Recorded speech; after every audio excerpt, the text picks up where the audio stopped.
하나님의 은혜와 사랑과 평강이 이 시간 충만하기를 주의 이름으로 축복합니다. 아담은 모든 인류의 조상이고 그리스도는 믿는 이들의 조상입니다. 아담의 세계는 범죄와 죄와 사망의 세계라면 그리스도의 세계는 순종과 의로움과 생명의 세계입니다. 모든 인류는 이 둘 중에 하나이죠. 아담의 자손이냐 그리스도의 자손이냐. 우리 믿는 이들은 아담의 자손이 아니라 그리스도의 자손입니다. 그리스도로 말미암아 죄와 죽음 안에 거하는 자들이 아니라 은혜와 생명 안에 거하는 자들입니다. 그러면 우리의 삶의 방식도 이에 따라 달라져야 할 것입니다. 그리스도의 자손이 아담의 자손처럼 살아가서는 안 되죠. 그리스도의 자손이니 그리스도를 따라 살아가야 할 것입니다. 그리스도를 따라 살아간다고 해서 무조건 십자가를 지라는 것은 아니죠. 십자가를 지기까지 갔었던 주님의 그 믿음과 순종과 소망의 모습을 말하는 겁니다. 그 모습은 실패의 모습도 아니고 고난과 고통의 삶도 아닙니다. 오히려 그 모습이 승리의 모습이고 생명의 길입니다. 주님이 이미 그러한 모습이 승리의 삶이며 영광의 길임을 몸소 증거하셨습니다. 우리는 누구의 자손입니까? 우리는 누구의 자손처럼 지금 살아가고 있습니까? 오늘 말씀 통해 그리스도를 따라 살아가는 참된 그리스도의 자손이 되기를 주의 이름으로 축복합니다. 그러면 어떻게 살아가는 것이 그리스도의 자손입니까? 먼저 첫 번째로 순종의 모습으로 살아가야 합니다. 12절 말씀 보겠습니다. 그러므로 한 사람으로 말미암아 죄가 세상에 들어오고 죄로 말미암아 사망이 들어왔나니 이와 같이 모든 사람이 죄를 지었으므로 사망이 모든 사람에게 이르렀느니라. 여기서 한 사람은 아담이죠. 아담으로 말미암아 죄가 들어왔습니다. 그리고 그 죄로 인해 죽음이 들어왔습니다. 그리고 그로 인해 모든 사람이 죄를 짓고 죽음이 임하였습니다. 이것이 원죄라는 것인데 우리 모두에게는 아담이 범한 죄가 있습니다. 이 원죄에 대해서 믿지 않는 이들은 이러한 질문을 하죠. 죄는 아담이 지었는데 왜 우리도 심판을 받아야 하느냐? 왜 우리가 죄인이냐? 그런데 아담이 범한 죄가 무엇입니까? 첫 번째로 불신앙의 죄입니다. 선악과를 먹으면 죽는다는 하나님의 말씀을 믿지 않았습니다. 오히려 눈이 밝아질 것이라는 사탄의 말을 믿었습니다. 두 번째로는 불순종의 죄입니다. 선악과를 먹지 말라는 하나님의 말씀을 지키지 않았습니다. 그리고 선악과를 먹으라는 사탄의 말을 따랐습니다. 그리고 세 번째, 하나님을 대적하는 죄를 지었습니다. 아담은 선악과를 먹음으로 하나님으로부터 자유하기를 원했습니다. 하나님의 능력과 말씀과 은혜를 벗어나 스스로 살기를 원했습니다. 하나님과 같이 되기를 원했죠. 이것이 원죄입니다. 그러면 이 원죄가 우리에게는 없습니까? 하나님이 아닌 내 힘과 내 능력으로 살려 하는 그 마음은 모든 이들에게 있습니다. 하나님의 말씀이 아니라 내 생각과 내 뜻대로 살려 하는 마음은 모든 이들에게 있습니다. 이것이 원죄라는 것이죠. 이러한 죄성은 대화할 때도 나타납니다. 대화법을 보면 사람은 스스로 결정하고 판단하는 것을 좋아한다고 합니다. 남이 시켜서 하는 것에는 거부 반응을 일으킨다는 것이죠. 그래서 대화할 때는 내가 명령하는 것이 아니라 스스로가 선택할 수 있게끔 해야 한다는 겁니다. 그래서 예를 들어 방 치워라기보다는 아빠는 방이 깨끗했으면 좋겠어 이런 식으로 그래서 스스로가 선택했다는 생각이 들게끔 해야 한다는 겁니다. 근데 이러한 대화법은 특히 서로 같이 일할 때 아주 유용하죠. 그런데 이러한 것을 봐도 우리의 마음이 얼마나 독립적이며 스스로를 위함이라는 것을 알 수가 있습니다. 이것이 잘못되었다는 것이 아니죠. 그런데 문제는 이러한 독립적인 마음이 하나님에게도 향하고 있다는 겁니다. 우리가 기도를 할 때도 세상적인 것을 기도할 때가 많습니다. 그런데 그런 기도를 하는 것을 가만히 보면 하나님 없어도 괜찮은 삶을 살게 해달라는 기도일 때가 있다는 것이죠. 물질이 많고 건강하고 세상 염려와 근심이 없고 그래서 하나님한테 기도하지 않아도 하나님한테 아쉬운 소리 안 해도 살 수 있게 해달라는 기도를 한다는 겁니다.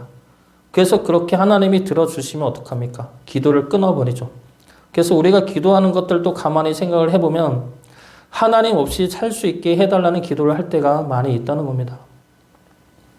우리가 하나님에게도 독립적이기를 원하면 하나님의 말씀도 듣지를 않죠. 하나님의 말씀을 믿지 않습니다. 그러면 당연히 하나님의 말씀대로 행하지도 않습니다. 이것이 아담이 가져온 원죄, 불순종의 죄라는 겁니다. 그런데 주님은 어떻습니까? 순종함으로 십자가를 지셨습니다. 하나님의 말씀에 순종함으로 하나님을 믿음으로 십자가를 지셨습니다. 그러므로 하나님의 뜻인 구원과 생명이 우리 모두에게 임하게 하신 겁니다. 그러면 우리는 어떻습니까? 아담처럼 불순종의 마음으로 살아갑니까? 아니면 주님처럼 순종의 마음으로 살아갑니까? 순종은 하나님을 향한 믿음과 사랑으로부터 힘이 나옵니다. 하나님은 나를 사랑하시고 나를 향한 약속을 어기지 않으시고 나를 항상 살펴주고 계신다는 것을 믿고 그런 하나님을 사랑할 때 하나님의 말씀을 따라 살 수 있는 순종의 힘이 생깁니다. 애가 태어나고 걷기를 시작하면 아빠들이 많이 하는 놀이가 있죠. 그 애를 소파나 의자에 올려놓고 아빠한테 뛰어내리라고 합니다. 그러면 아빠가 받아준다고 뛰어보라고 하죠. 저도 이런 놀이를 우리 애들한테 많이 시켜봤는데 첫째는 잘 안 뛰었습니다. 처음에 안 뛰고 겁나죠. 걔 다칠까봐 겁나고 아빠가 못 받을까봐 겁나했습니다. 그래서 여러 번 설득해서 뛰어내리게 하고 그리고 내가 받아주면은 아빠가 받아주면 그 다음에 어떻게 됩니까? 그 다음부터는 잘 뛰어내립니다. 뛰어도 아빠가 안전하게 받아줄 것을 믿기 때문이죠. 우리가 하나님의 말씀대로 순종을 할 때 기억해야 할 것이 바로 이것입니다. 하나님이 우리를 받아주시죠. 하나님이 우리를 안아주십니다. 하나님의 말씀대로 우리가 뛰어내릴 때 우리 생각에는 하나님이 받아주지 않을까 의심이 되고 하나님이 못 받으면 내가 다칠까 봐 겁이 나지만 그 모든 의심과 겁을 이길 수 있는 힘은 무엇입니까? 하나님이 받아주신다는 말씀에 대한 믿음이죠. 그리고 하나님의 진실하심입니다. 그래서 그 믿음으로 뛰어내리는 것이죠. 그것이 순종입니다. 그리고 그 순종을 통해 하나님은 죽음에서 생명으로, 죄에서 의로움으로, 죄악에서 은혜로 우리를 바꾸어 주십니다. 주님의 순종을 따라 우리 또한 순종을 통해 하나님의 크신 은혜를 누리며 증거할 수 있기를 주의 이름으로 축복합니다.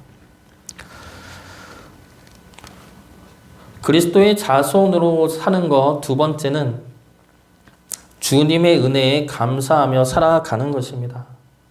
오늘 말씀 15절부터 17절까지의 말씀은 아담과 그리스도를 대조하며 설명하는 말씀입니다.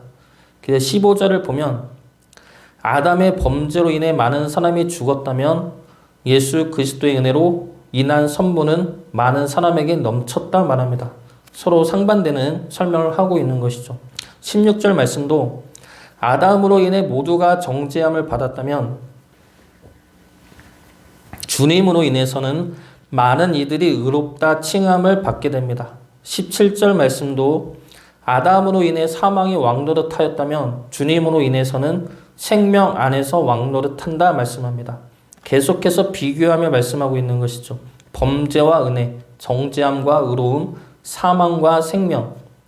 아담으로 인하여서는 범죄함과 정죄함과 사망이 찾아왔다면 주님으로 인해서는 은혜와 의로움과 생명이 찾아왔다 말씀하는 겁니다. 그런데 이 은혜와 의로움과 생명을 무엇이라 하고 있습니까? 은사라고 하고 있죠.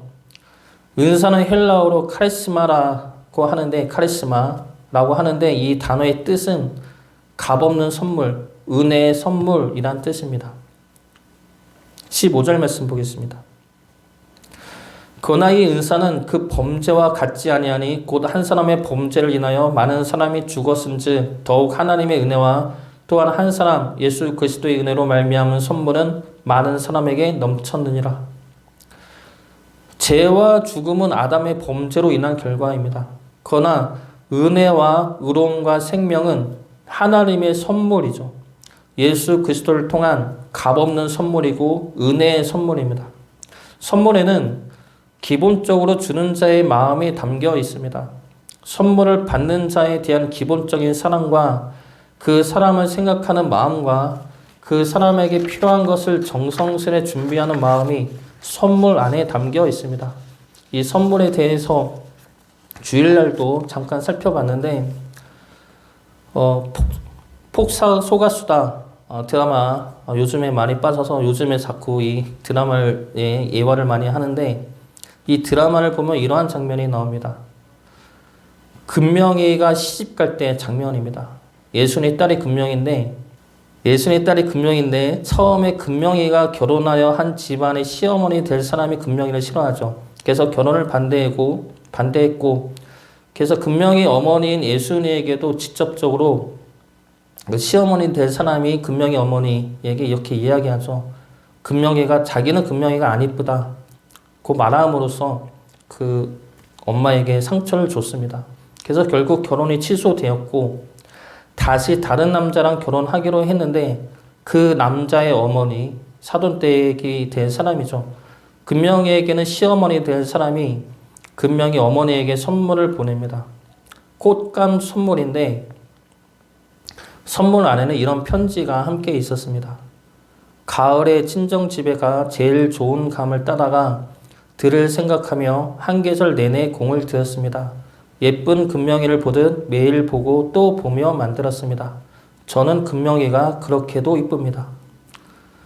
선물도 선물이지만 선물을 위해 한 계절 내내 공들인 노력, 그리고 그 노력조차도 받을 사람에 대한 사랑으로 인해 기꺼이 기쁨으로 준비했던 그 마음이 선물의 가치를 결정하겠죠. 우리를 위한 하나님의 은혜의 선물도 이러하다는 겁니다. 이보다 더한 사랑과 더한 노력과 그리고 그 선물을 위해 감수하고 희생했지만 기쁨으로 감당했던 그 십자가의 죽음, 우리를 향한 하나님의 은혜의 선물에는 이러한 하나님의 기쁨과 사랑과 희생이 담겨 있는 것입니다.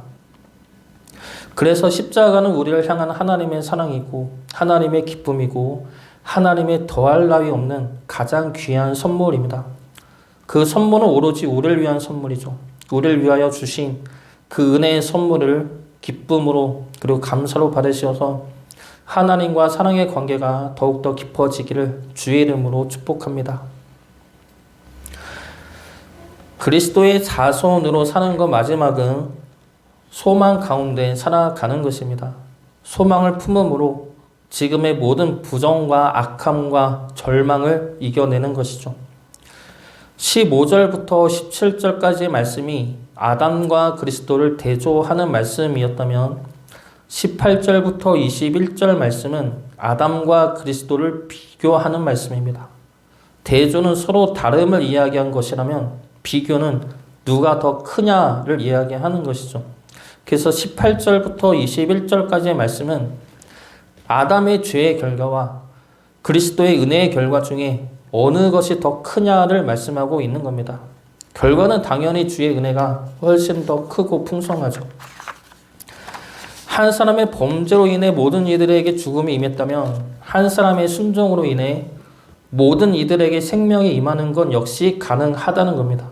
그런데 한 사람이 하나님의 아들이라면 그냥 사람이었던 아담보다 더 큰 영향력이 임하는 것은 당연하다는 것이죠.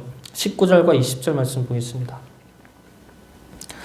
한 사람이 순종하지 아니함으로 많은 사람이 죄인 된 것 같이 한 사람이 순종하심으로 많은 사람이 의인이 되리라. 율법이 들어온 것은 범죄를 더하게 하려 함이라. 그러나 죄가 더한 곳에 은혜가 더욱 넘쳤나니. 우리의 죄보다 주님의 은혜가 더 큽니다. 우리가 죄인 된 것보다 주님으로 말미암아 의롭다 칭함을 받는 은혜가 더 큽니다. 우리의 죽음보다 주님의 생명이 더 강합니다. 주님이 부활하심으로 이 모든 것들을 증거하셨고 이 모든 것들을 이기셨습니다. 그래서 이 승리를 우리가 붙들며 살아야 할 것입니다. 우리가 넘어질 때가 있습니다. 죄로 인해 낭망할 때가 있고 그럴 때 우리가 두려운 것은 하나님이 나를 더 이상 사랑하지 않을까라는 것이죠. 하나님이 나에 대해 실망하고 실망하고 돌아설까봐 그것이 들어올 때가 있습니다. 사탄은 우리에게 이런 의심과 불안을 야기시킵니다. 너를 봐라. 매번 넘어지고 매번 회개하는 너를 봐라. 너 같으면 너를 용서하겠니? 너 같으면 너를 받아주겠니? 너 같으면 너를 사랑하겠니? 사탄은 끊임없이 속삭입니다. 그래서 하나님이 나를 버릴까봐 내가 먼저 하나님을 떠나게 만들죠. 이것이 사탄의 변함없는 그리고 끈질긴 전략입니다. 그러나 우리의 죄보다 우리 죄를 사하시는 하나님의 은혜가 항상 더 큽니다. 우리의 약함보다 주님의 사랑이 더 크죠. 그래서 우리는 항상 넘어져도 주님은 항상 용서하시고 다시 일으켜 세워주십니다. 그러므로 우리를 주의 크신 사랑과 은혜 안에서 그리고 믿음의 자녀로 살아날 수 있도록 끝까지 붙들어 주십니다. 부모에게 자녀는 항상 자녀이죠. 자녀들이 아무리 커서 결혼하고 아이를 낳는다고 해도 부모 눈에 자녀는 아직 어린 자녀들입니다. 부모는 죽을 때까지 부모이죠. 그래서 자녀들은 나도 이제 다 컸다고, 나도 이제 어른이라고 말을 해도 부모는 아직 더 자라야 된다고, 아직 내가 더 키워야 한다고 말을 하죠. 우리를 향한 하나님의 은혜가 항상 더 큰 이유도 이와 같습니다. 우리를 향한 사랑이 너무나 크기 때문이죠. 그래서 우리가 실수하고 넘어져도 하나님은 그것을 우리의 잘못으로만 평가하고 판단하는 것이 아니라 우리를 더 키워야 할 주의 자녀로, 우리를 더 이끌고 보듬어야 할 사랑의 자녀로 보고 붙잡아 주신다는 겁니다. 그렇기 때문에 우리에게 소망이 생기는 것이죠. 우리는 약하고 연약하고 무지하여도 우리를 품으시고 다듬으시어 끝내 믿음의 자녀로, 끝내 하나님의 영원한 나라로 이끄시는 하나님이 우리 아버지 되신다 약속하셨고 말씀하시기 때문입니다.